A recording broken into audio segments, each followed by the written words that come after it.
Hello students, this is your history class, standard 7th. Today I am going to start your new chapter, chapter 4. According to this chapter, you will understand the times of the sultans of Delhi, their capital, administration, achievement and social cultural development during this period. You motivates and to discuss, explore, compare and analyze the information on this period to present day of life. It will help you to understand how the past has shaped the present. So now begin with your chapter 4.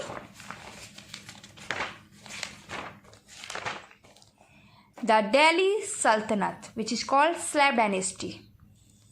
In this chapter, first of all, the period between 1206 CE and 1526 CE is known as the period of Delhi Sultanate. In the history of India, the rulers during this period called themselves sultans and ruled from their capital Delhi. During this period, total 5 dynasties ruled, one after another. They were the Slav dynasty, the Khalji dynasty, the Tughlaq dynasty, the Sayyid dynasty and the Lodi dynasty. In this chapter, only we will understand about the Slav dynasty. So, look at here. The Delhi Sultanate, the Slav dynasty. First of all, total how many rulers are given? 1, 2, 3, 4, 5, 6. Total 6 rulers are given and their time period are given. Number 1, Qutbuddin Aibak. His time duration given 1206 to 1210. Samasuddin Iltutmish 1210 1236 up to. Ruknuddin Firoz Shah 1236. Razia Sultan start from 1236 to 1240. Nasiruddin Mahmud 1246 to 1266 and Ghiyasuddin Balban 1266 to 1286. Their time duration is given. So the Delhi Sultanate, this is your time period given, which is very important. So first of all, today we will start about the Mamluk or the Slav dynasty, which is given 1206 to 1320. I give you little bit introduction about Delhi Sultanate. Delhi Sultanate is used for the 5 dynasty who ruled from Delhi. They were mostly of Turkish or Afghan. Their rule extended from 1206 to 1526 CE. It is an interesting phase in history and is known as the later medieval period. During this period, Delhi became the center of power. Delhi was established by Tomar Rajputs. Initially, it was a trading center. It began to control vast areas captured by the Turk rulers. Because the Turk and Afghan sultans ruled from Delhi, it came to be known as Delhi Sultanate. Okay. Now, here given the Slav dynasty, which is 1206 to 1320 CE. Muhammad Ghori died in 1206 CE. Since he left behind no successor, his viceroy in different parts of his empire declared themselves independent. Qutbuddin Aibak, who was in charge of his Indian territories, proclaimed himself Sultan and established what came to be known as the Slav dynasty. It was so called because Qutbuddin Aibak started his life as a slave of Muhammad Ghori. It means Muhammad Ghori died in 1206 AD. He had no son to succeed him. Qutbuddin Aibak was made in charge of the territories of India. He established a dynasty which came to be known as the Slav or Mamluk dynasty. Mamluk is an Arabic word which means Slav. Slav at that time formed a large part of many Asian armies. They were men of great character and abilities. Many rulers had great faith in their Slavs. Qutbuddin Aibak was a Slav in the Turk army who became a trusted general of Muhammad Ghori. That is why this dynasty is called Slav dynasty. This is the main reason of the Slav dynasty. Okay. Now, first ruler given Qutbuddin Aibak, which is 1206 to 1210. It means he ruled only for about 4 years. As a ruler, he was charitable and just. He gave large sum of money to the needy, irrespective of their religion. That is why he was popularly known as Lakh Baksh or givers of lakh. He treated the Hindus well but did not hesitate to destroy Hindu temples to collect the materials required to build mosques. A great builder, he built 2 mosques in Delhi and Ajmer. The construction of the famous Qutub Minar was commenced by Aibak. In his short rule of 4 years, 1206 to 1210, Qutbuddin Aibak was unable to develop a sound administrative system. He died 1210 CE after a fall from a horse while playing polo at Lahore. It means Qutbuddin Aibak was an efficient ruler. He captured Delhi and made the famous Qila Rai Pittor his home. He died while playing polo before making his victories permanent. He was a kind ruler. He was called Lakh Baksh, which means givers of lakh. He built a mosque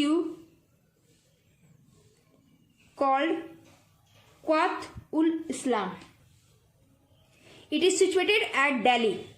This is the oldest mosque of Delhi. It is also created to build a mosque at Ajmer, which is known as Dhai Din Ka Jhopda. The construction of Qutub Minar in Delhi was started by him, but he died before completing it. Next. According to Qutbuddin Aibak, I will ask you 2 important questions.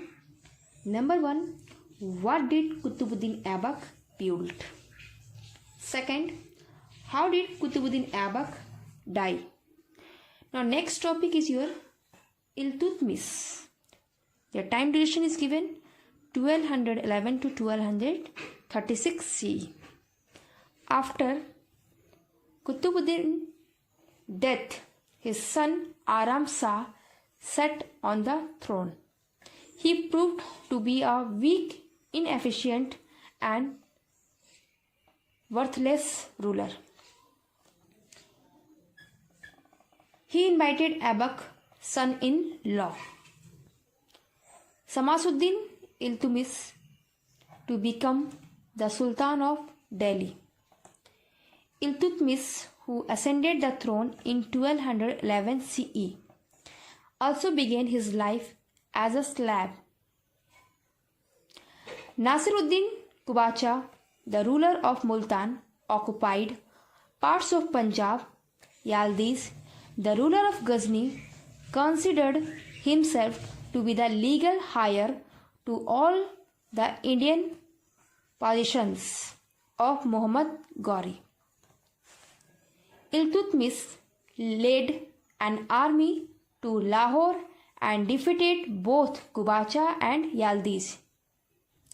He even formed a group of powerful Turkish nobles called Chalisha, or the 40 who helped him in his difficulties. He won the sympathy of the Muslims by getting his claim to the throne approved from the Caliph of Baghdad. In this meantime, the governor of Bengal, Ali Mardan, was succeeded by Ghiyasuddin.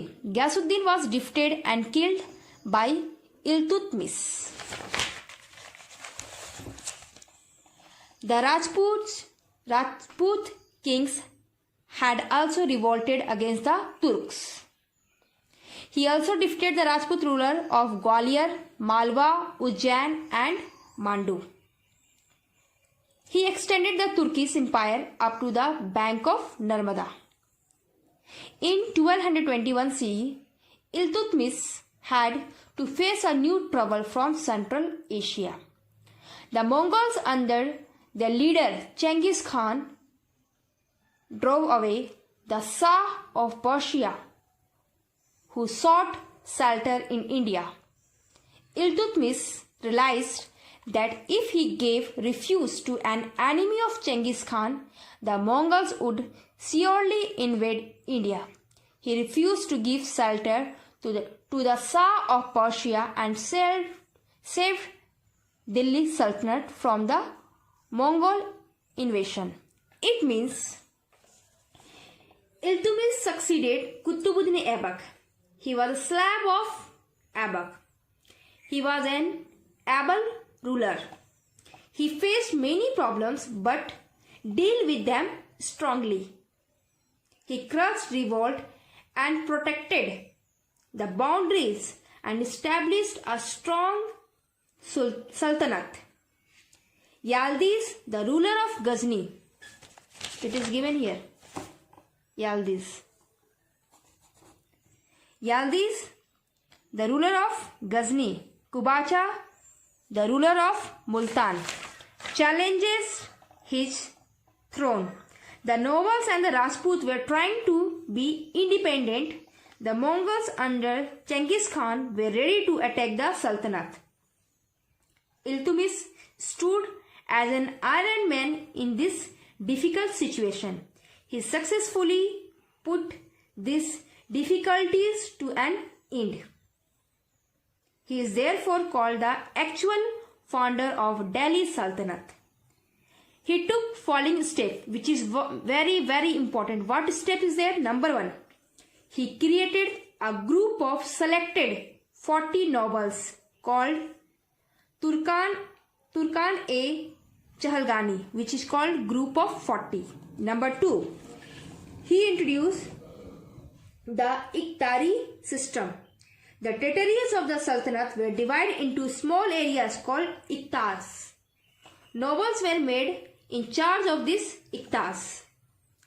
Third, he defeated Yildiz and Qubacha and pushed them out of Punjab.